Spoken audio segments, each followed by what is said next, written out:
Assalamualaikum warahmatullahi wabarakatuh. Selamat pagi Bapak dan Ibu guru hebat. Kembali lagi bersama saya di kelompok 12, kali ini dengan topik bimbingan dan konseling di SD. Pada materi kali ini akan dipaparkan oleh kelompok kami, yaitu kelompok 12. Mari kita saksikan bersama videonya.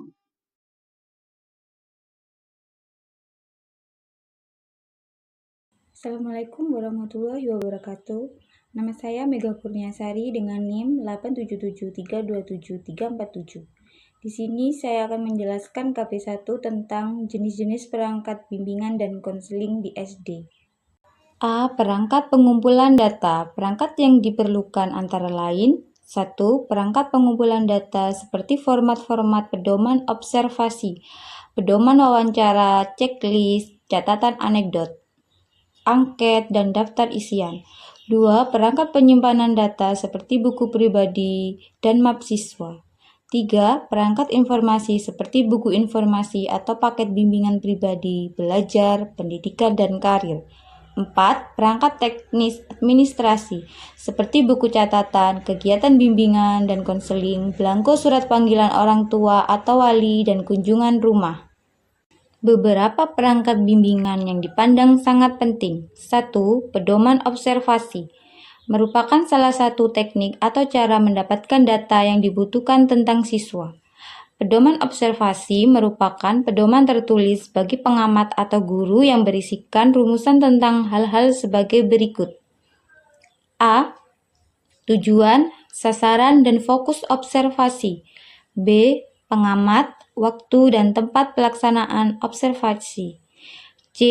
Cara atau prosedur observasi, serta pencatatan dan pengolahan data. Pengumpulan data dengan observasi dapat dilakukan dengan A. Catatan anekdot. Catatan ini berisi tentang sesuatu peristiwa yang unik dan penting berkenaan dengan seorang siswa dan kelompok siswa. B. Daftar cek, suatu daftar yang mengidentifikasi sejumlah aspek atau masalah tertentu yang sedang menjadi kepedulian pengamat. C. Skala penilaian, alat pengumpulan data yang digunakan dalam observasi untuk menjelaskan, menggolongkan, menilai individu atau situasi. 2. Pedoman wawancara merupakan cara memahami atau mendapatkan data tentang siswa melalui pembicaraan atau tanya jawab secara tatap muka. Tujuan wawancara adalah A. Menciptakan hubungan baik antara kedua belah pihak. B. Meredakan ketegangan yang terdapat dalam diri. C. Menyediakan informasi yang dibutuhkan. D. Mendorong ke arah pemahaman diri. E. Memberikan motivasi. 3. Angket atau daftar isian. Angket adalah alat pengumpulan data yang berupa serangkaian pertanyaan yang diajukan untuk mendapatkan jawaban yang diperlukan. Beberapa petunjuk praktis menyusun angket atau daftar isian untuk mendapatkan data tentang siswa dan lingkungannya. A. Gunakan kata-kata yang tidak mempunyai arti rangkap. B. Susunan kalimat hendaknya sederhana tapi jelas. C. Hindari kata-kata yang tidak ada gunanya. D. Hindari pertanyaan yang tidak perlu. E. Pertanyaan hendaknya disesuaikan dengan kemampuan. F. Cantumkan jawaban sebanyak mungkin. 4. Angket sosiometri. Sosiometri adalah cara atau teknik untuk mengetahui hubungan sosial antara anggota dalam suatu kelompok.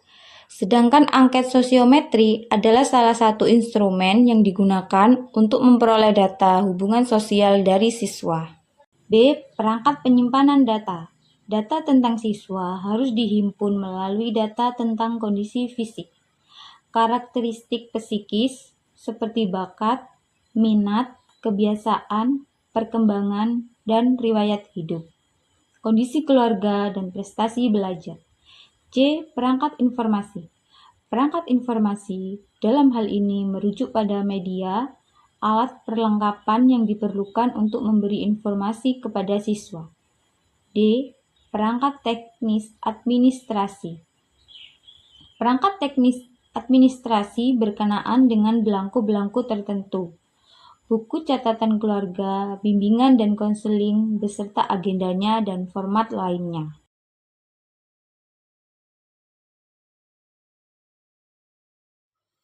Assalamualaikum warahmatullahi wabarakatuh. Sebelumnya, perkenalkan nama saya Mariatul Kiptiah dengan NIM 858997115. Di sini saya akan mempresentasikan modul 12 KB2 tentang perencanaan bimbingan dan konseling di SD. Secara sederhana, perencanaan dapat dipandang sebagai suatu upaya untuk mempersiapkan suatu kegiatan yang dapat dilaksanakan secara efektif dan efisien. Efektif merujuk kepada hasil, yakni kegiatan itu dapat mencapai sasaran. Sedangkan efisien merujuk kepada proses, yakni kegiatan itu dapat dilakukan dengan menggunakan personil, biaya, dan waktu yang sehemat mungkin. Dilihat dari segi kedudukan bimbingan sebagai bagian terpadu dari upaya pendidikan serta fungsi dan kegunaan perencanaan bagi keberhasilan program bimbingan dapat dikemukakan beberapa alasan. Beberapa alasan sebagai berikut. Pertama, program bimbingan harus selaras dengan program sekolah secara keseluruhan. Kedua, perencanaan dapat memfasilitasi pelaksanaan program bimbingan di sekolah. Ketiga, perencanaan akan mempermudah pembagian tugas di antara personel sekolah yang ada. Keempat, perencanaan memungkinkan terlaksananya semua kegiatan secara menyeluruh. Kelima, keuntungan memungkinkan program bimbingan dapat dilaksanakan secara efektif dan efisien.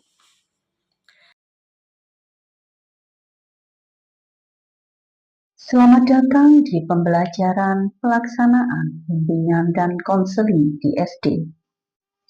Beberapa tujuan, sasaran, dan materi dasar bimbingan dapat diintegrasikan ke dalam mata-mata pelajaran tertentu, seperti pengembangan kemampuan sosial pribadi dan perencanaan individual. Namun, ada pula layanan-layanan yang harus dilaksanakan tersendiri, seperti layanan pengumpulan data atau konsultasi pribadi. Mengingat layanan pengumpulan data dapat mendasari pelayanan bimbingan lainnya, maka sebaiknya layanan ini didahulukan agar memberikan manfaat yang besar bagi pelayanan lainnya. Layanan orientasi dan pemberian informasi diprioritaskan bagi siswa baru dan bagi siswa kelas 1. Layanan ini diarahkan agar para siswa baru memiliki pengenalan, pengetahuan, dan kesiapan yang baik untuk menyesuaikan diri dengan kondisi sekolah. Pelaksanaan pemberian informasi terhadap orang tua selain pada awal caturulan 1 dan kelas 1, juga pada kelas 3, 4, dan 6. Pada caturulan 1, kelas 3 dan 4 terjadi penambahan mata pelajaran dan waktu belajar. Sementara perhatian orang tua cenderung menurun karena anak dianggap sudah mandiri. Sedangkan pada caturulan 1 kelas 6, pertemuan dengan orang tua sangat penting karena siswa akan menghadapi EPTA atau EPTANAS yang sangat menentukan untuk kelanjutan studi ke SLTP.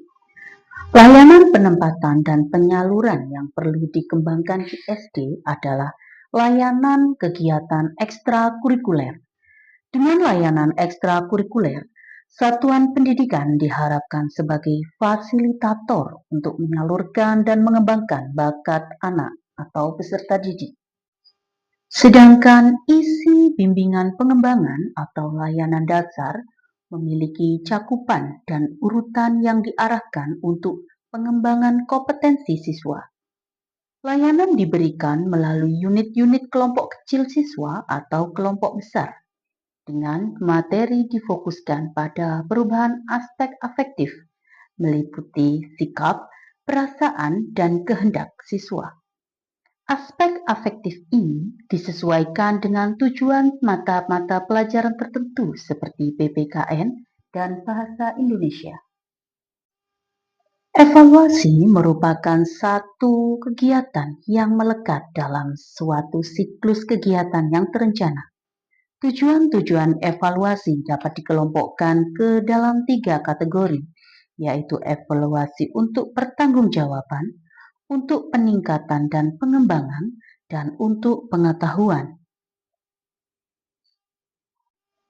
Sebaik-baiknya program dan kondisi sekolah, pada akhirnya pelaksanaan program bimbingan dan konseling di SD dapat dilaksanakan dengan baik bila mana guru memiliki komitmen yang kuat untuk membantu siswa bekerja sama dengan orang tua, tenaga administrasi, dan pihak lain.